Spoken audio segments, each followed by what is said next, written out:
Hello, Shannon from Life with Shannon here. I hope you're having a fantastic day. Recently, I've been diving more and more into exploring what it means to be a highly sensitive person. And the more that I explore and the more that I uncover, the more I start to think about how being a highly sensitive person impacts or triggers me. And what it got me thinking about was people who just seem so inside themselves, people who seem really unbothered, people who make no excuses or provide any further explanation about what it is that they choose. They just do it because it is just who they are.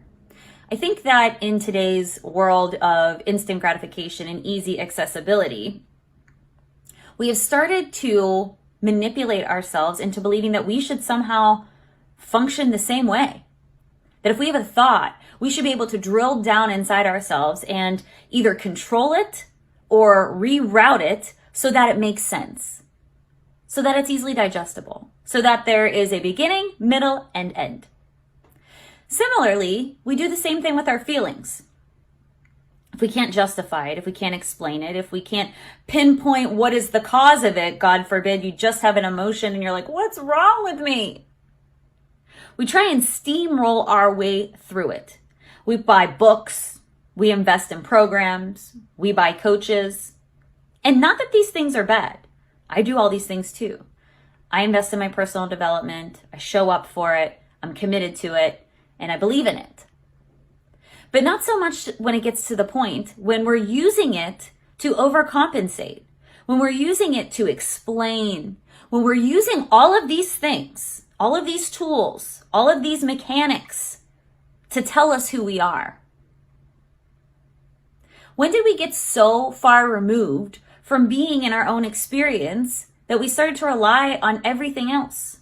That we started to believe that in the world of instant gratification and accessibility that we need to be the same way. We need to all be figure-outable. And I agree that there is a lesson or something to learn from every experience, every feeling, every vibrational energy, thought, or emotion. But I also believe that it requires the distinguishing of what it means to us and who we are with it and how it's motivating us or constricting us or controlling us or manipulating us. The only way to distinguish those things is to be with it, is to allow it, is to not try to control it, rush it, or find somebody else to validate it. I have found that the most inner peace that I've ever found, the most responsible I have ever been for my feelings and my choices, and the most intentional I have ever allowed myself to be by putting myself in situations or taking them out of them, is by allowing myself to allow all of it, allow for my thoughts, allow for my feelings, and to stop rushing myself, stop trying to control myself, stop trying to put all of me, all of my feelings, everything I do and do not into a box that says I am right or I am wrong, I'm enough or I'm not, I'm determined, ambitious or not. To stop looking out into the world for everybody else to tell me who to be, but to allow those things to be a support system. Allow those things to be an access point for which we're capable of receiving new information. A place where we can go when we feel like we have maxed out capacity within ourselves to give us that little extra push to go further.